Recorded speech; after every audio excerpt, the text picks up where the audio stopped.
Well, one very interesting play in the hospitality space is what we're going to focus on today, and we're going to be talking about SAMHI Hotels. Welcome to All About Your Company. I'm Harsh Saitat. Why SAMHI in particular?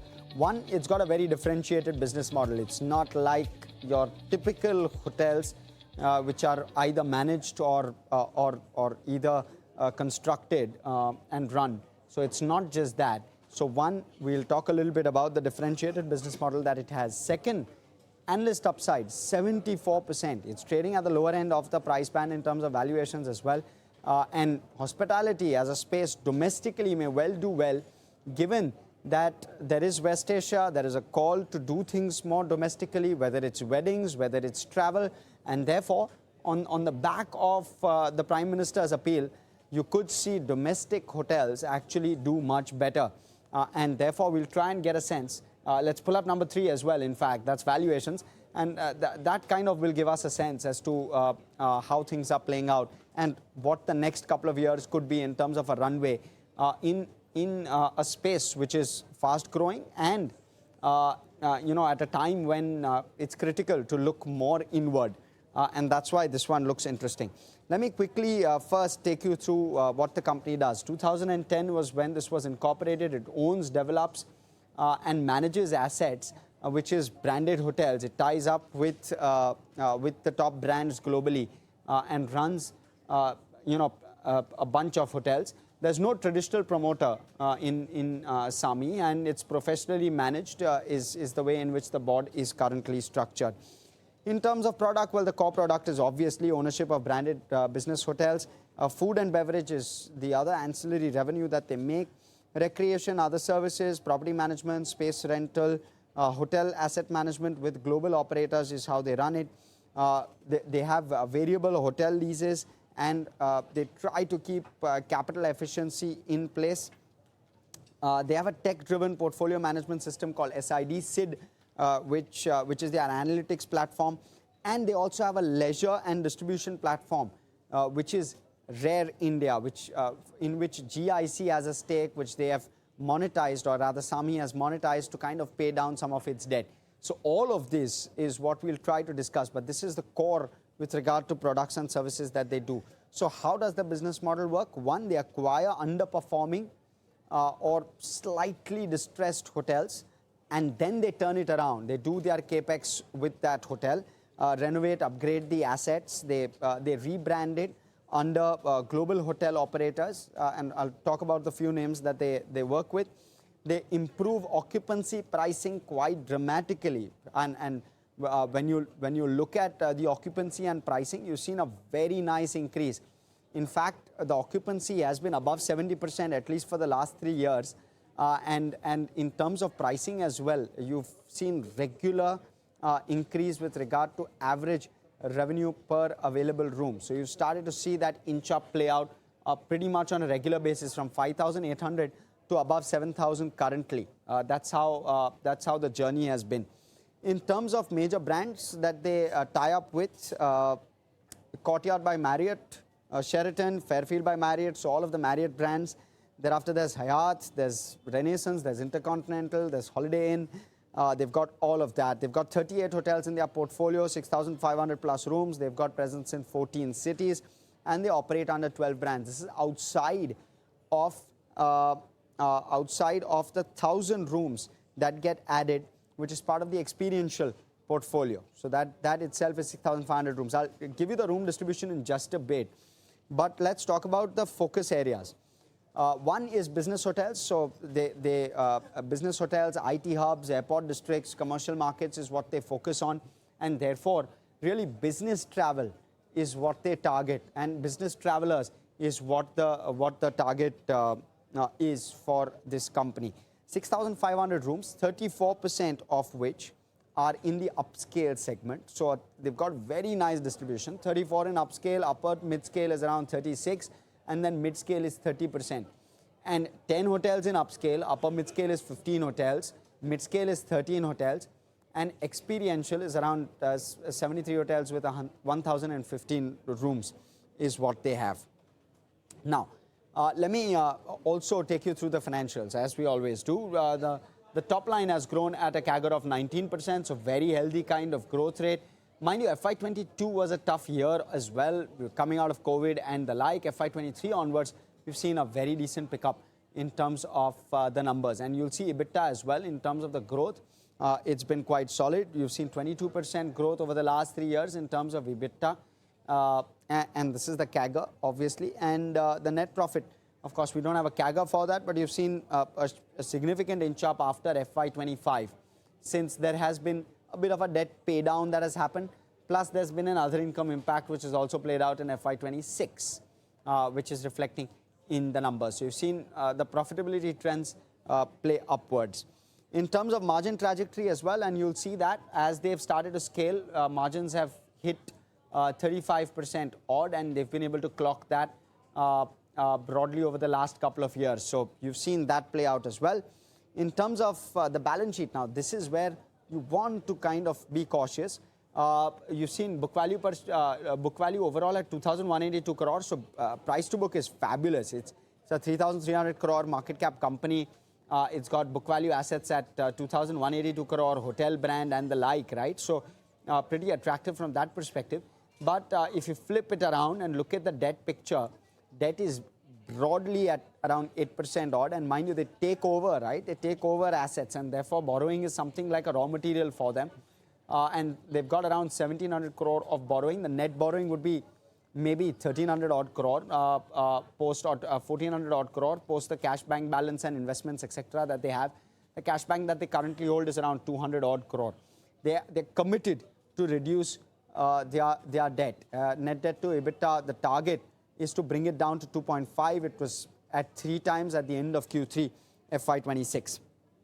Now, in terms of cash flow, no concerns with regard to cash flow per se, because it's a hotel business. Typically, you get cash, in fact, well up front, or in case of business hotels and last minute bookings, you get it at the time of, at worst, checkout. I mean, and therefore, you've got a very decent kind of cash flow clip, which comes through every single time. And you'll see the cash flow go up as well. Look at the journey, 275 to 407 is a significant inch up with regard to the cash flow over the last couple of years that we've seen. The concern, another concern, is the return ratios. Of course, scale is what they're playing at, but for the moment, the return ratios are single digit. Very neutral with regard to this, but as you start to inch up with regard to profitability, your return ratios will likely inch up. Mind you, ROCE is positive despite it being a loss, because we're looking at ROCE, the large amount of debt kind of cushions that ROCE number. That's something you want to kind of take note of. And the debt is serviced at approximately 8% is my current understanding of it. In terms of shareholding, there's no promoters, by the way, in the shareholding picture, and that's the other concern that's there. But you've got plenty of FIIs and plenty of big names as part of the shareholding list, both on FIs as well as DIs, public as well, holding around 40% odd of the company. It's a professionally managed company, and therefore no promoters there that you can see, which is the other reason where we've given it a neutral, because there are plenty of FIs and DIs supporting this one. We're not totally negative with regard to that. Let's look at valuations now, and this is one of the more interesting pieces which is playing out. 13 times is the 1 year forward earnings that this trades at. The 2 year average is around 24 times, and the 2 year range is between 12 and 36 times. So you're at the very, very low end of that range. Analyst recommendations, 10 buy calls, no holds, no sells, 74% is the upside. So you've got very, very strong upside as well, which analysts seem to be penciling in with regard to this company. Let me bring on board Ashish Jakhanwala, who's the managing director at SAMHI Hotels, joining us this afternoon. Ashish, great having you. Let me first start off by understanding, are we seeing a bit of an uptick when it comes to the kind of travel trends that we're seeing currently, given the fact that there's been this call by the Prime Minister to try and go more domestic than international? Are you seeing a significant interest there, or it's largely at par? So thank you for having me on this show. So you're absolutely right. The travel trends are becoming stronger on account of 2 things. Number one, the growth of business travel in India. And with all the headwinds that we've seen over the last 1 year, we've seen the revenue growth to be 12%, which is very representative of how the demand has grown. So it clearly tells you that the Indian economy at the baseline level is very strong, continues to grow, and that feeds demand for hotels, at least in tier one markets. The second trend that we've seen, and that kind of started during COVID, is a huge amount of interest in Indians to travel within India. So the domestic travel has really taken off since COVID. And statements like this or narrative like this about where people are being encouraged to travel within India obviously helps the hotel sector in the country. So both things coming together is what is holding on the hotel sector performance at a really decent and reasonable shape in spite of all the headwinds we've seen. With you in particular, Ashish, I would urge you to maybe take a minute to explain the uniqueness of the business model that you have. When I was reading it, it felt extremely unique, or I interpreted it as unique. How is it that you would explain it maybe in a minute or two to our viewers? So there are lots of things which make the SAMHI story quite unique and compelling. The number one is the fact that we are a pure asset owner and asset manager. Historically in India, most of the hotels were owned by the brands such as Taj or Lemon Tree or Oberoi Hotels. Of course, in the last few years, we've seen emergence of pure ownership companies like us, Chalet, Juniper, Ventive. But we are one of the largest companies in terms of number of rooms when it comes to multi-branded hotel ownership in India. The second thing which makes us pretty unique is the fact that we applied an acquisition model rather than building new hotels. And that kind of differentiates us from even the other pure owners. Because some of the other pure owners historically have built large part of their portfolio by building hotels. We have built large part of our portfolio by acquiring underperforming hotels. And therefore, that sets us apart. Now, that of course has some advantages. The first advantage is the capital to revenue cycle is much shorter. And therefore, very proudly, we say that SAMHI, which today would be, in terms of number of rooms, probably the fourth largest hotel company in India, has been created in the last 15 years. The next youngest peer for us would be 25, 30 years old. Even in terms of revenue, within a short span of 15 years, we would be probably the seventh largest company in terms of hotel revenues, really. So our strategy of not building hotels which have a very long lead time, but acquiring underperforming, undermanaged hotels has allowed us to scale up, to do that at a discount to replacement cost, and obviously show the sort of revenue growth and EBITDA growth that you were talking about earlier. Right. But Ashish, I'll play devil's advocate here as well. Compared to your peers, you trade at a significant discount. What's the concern there? And what is it that you really need to fire on? What's your investor base worried about? So we speak to our investors very frequently because we are a professionally managed company. So in a company like ours, the voice of the board and the investors is obviously important. We haven't really seen any fundamental concerns come out of our investors. Now, stocks trade at different multiples at different times. And I think this is just a point in time as far as we are concerned. I have said this earlier on record, and I'll repeat it for your viewers. As management, we are focused on delivering revenue, EBITDA, and earnings. And even if the multiple was to remain stagnant, for which we have no control, we think this company has significant upside because the EBITDA is going to grow significantly over the next 3 to 5 years, largely on account of the fact that we've invested that capital in assets. So there is no fundamental concern that we've heard from either the analyst community or also from some of our core investors. Rest, obviously, well, public markets have their own moods and temperaments, but I think we will eventually reclaim what is a fair value. Sure, Ashish. I'll talk about one piece which could possibly be a concern. Your model, unfortunately, fortunately, needs you to continue to take on debt and funding at all points of time, whether it's about equity dilution or whether it's about taking on new debt. And maybe the net debt to EBITDA number bothers maybe a bunch of investors. Is that at all a concern? And how would you refute that?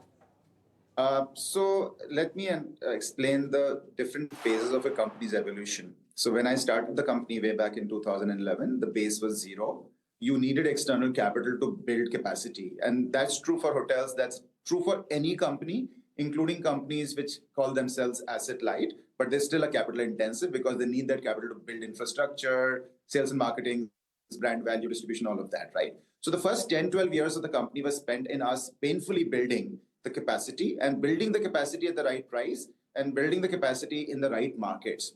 Today, we are very confident that the free cash that we get from our company, because of the installed capacity, is more than adequate to fund future growth. So you will see a lot of future growth in the company on account of new inventory being added over the starting next year till almost next 5 years. And all of that is being funded from the cash flows coming from the company. So now that does two or three things for us, right? There are these inflection points in every company's life cycle where a single pivotal point starts adding value both to the balance sheet and to the P&L. Often CEOs have to decide between the two. For us, what's happening is that the free cash that we are generating is obviously helping us grow our P&L, EBITDA, add new rooms, and that has more impact. On the other side, because our capex is short of our free cash, it's less than our free cash, it'll continue deleveraging. And that's why I think we've indicated that on the long-term basis, we want the company to be at around 2.5 times net debt to EBITDA. And one explanatory statement there, we are an owner of asset. We are able to secure financing for 12 to 14 years. There is hardly any repayments in the first 4 to 5 years. And the average pricing across the group is around 7.9%. So when you look at such favorable debt terms, 2.5 times is an extremely healthy leverage ratio. And I know people may compare it to other companies which don't have underlying assets and therefore only get access to a 4 or 5 year debt. We get access to 12 to 14 years debt, and therefore 2.5 times is an extremely healthy ratio. And we will get there probably in the next year to 2 years. So therefore, today we have the ability to both grow the company and not exert any pressure on our balance sheet or not be required to take a dilutive action in terms of raising more equity. Right. And so one, you won't be raising any more debt, you won't be raising any more equity. You'll be focusing on cash flow. You've got your debt repayments are at least give you a 2 or a 3 year cushion from here, and therefore, in terms of your cash flow, you're able to reinvest that into new hotels, at least for the next couple of years. And thereafter, you'll see where the debt takes you. Is that the right way to think of this? So actually, interestingly, after that, the new assets add more EBITDA. So the debt becomes really insignificant because even today we are at about 3 times net debt to EBITDA. And the that's for the installed capacity. If we look at the hotels which are under development, which on current RevPAR would add about 1,000 crore revenue to our business, and we trade assets at about 40% margin. So you're looking at incremental 400 crore EBITDA for which no incremental debt is required. That's 2x of the current, almost 2x of the current EBITDA. So I think we are not worried about leverage for next 3-4 years. And after that, leverage becomes totally inconsequential because the size of the company will be almost 2x of what it is right now. And therefore, the cash flow generation will start multiplying. It's a classic case of the pain to install capacity, leverage that capacity to start producing free cash. And once you get to that point, then it's the free cash which helps grow the company and create shareholder value. 2 follow-ons in the short term, Ashish. One is your Q4 numbers. You've clocked record top line, but your margins have come off. You want to give us a perspective as to what's played out? So a couple of things really. Q4 was a tough quarter. It was a great year with a tough, by the way, FY26 was a great year with 4 tough quarters, to simply put. The first quarter we had Operation Sindoor. The second quarter, markets like Bangalore and Chennai saw flooding and excessive rains. The third quarter, we had the Indigo disruptions.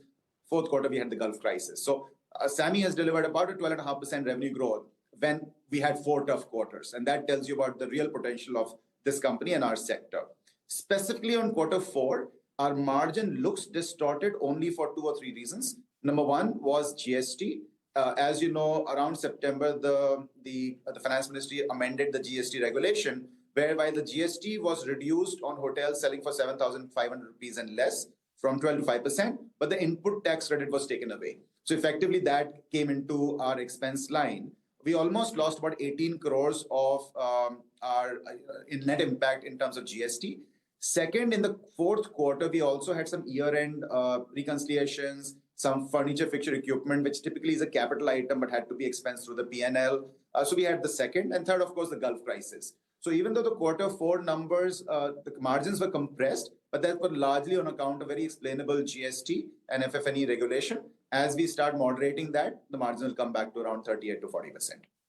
How quickly do you get there? So how quickly are you able to pass through this GST impact to your customers? No, you can't pass on the GST impact to the customers because that's now how it's supposed to be. But what will happen is from H2, the GST impact becomes fairly insignificant. Also, don't forget, most of our new inventory, actually all of our new inventory in the next 2 years, is being added in the upscale segment where the room rates are higher than 7,500 rupees. So in those category of hotels, in any case, there's no concern around input tax credit. So as we grow the company and add more inventory, the GST issue that is today relatively a larger percentage of our total revenue or cost line will become insignificant and therefore not depress the margins to the extent they've done in the last quarter. Ashish, you're committed to growing the top or the revenue per available room by around 9 to 11%, which means that broadly your top line can go up by 10% just automatically, just by the fact that you'll grow RevPAR at around 10% odd. How many rooms do you add, and therefore what's the growth aspiration over the next couple of years? Just take us through that thought process. So we've already articulated that we have almost about 1,500 rooms that are being added over a base of 4,500 rooms. And in all of this conversation, we're not talking about Rare India, which is asset light. So let's keep it on the side for a second, right? But we will add about 1,500 odd rooms to our current portfolio, all of them being added in upscale, most of them being added in the upscale. And the revenue per key difference between upscale and midscale in our portfolio is more than 2x really, right? So even though these are just 1,500 rooms, the net impact of that on overall portfolio will be pretty substantial.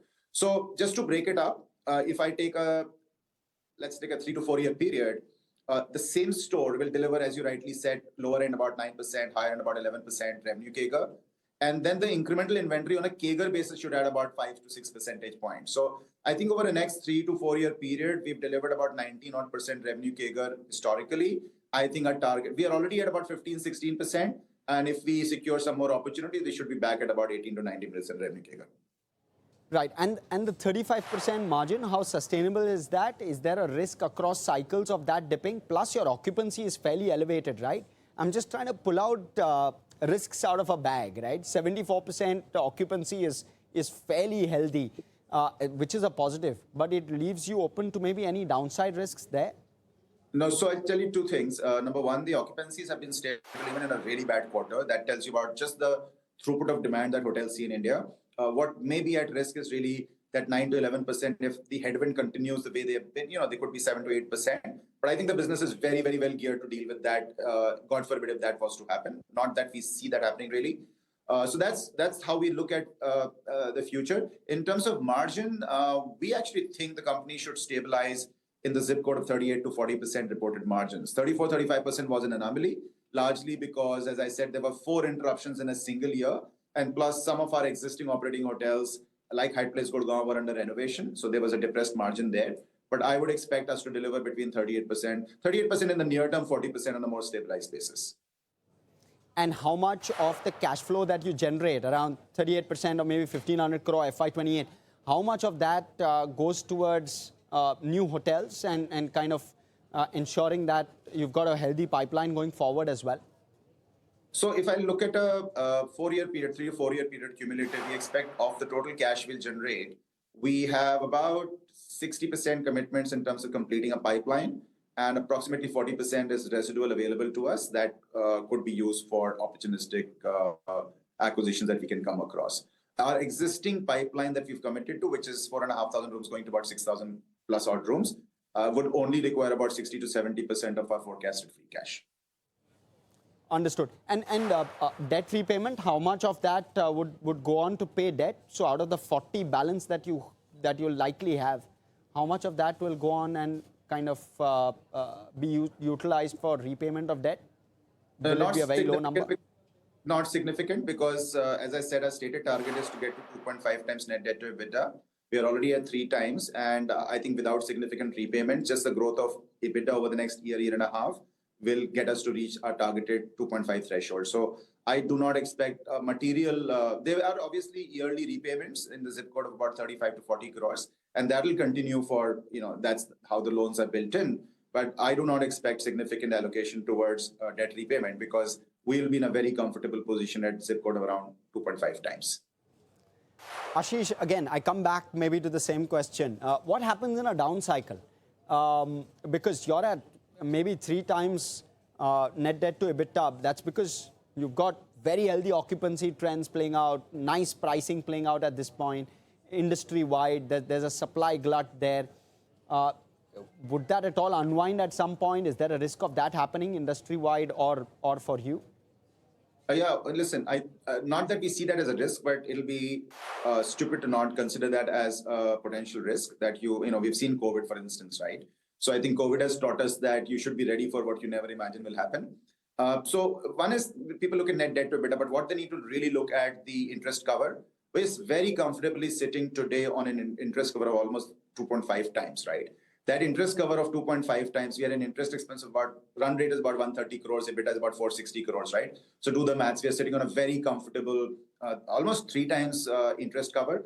This interest cover will keep compounding, So it'll get to a point where a significant drop in revenues and EBITDAs will not put the company at risk of not being able to meet its obligation. And again, I will repeat, we carry really 12 to 14 years debt. So there is there's no maturity risk that really.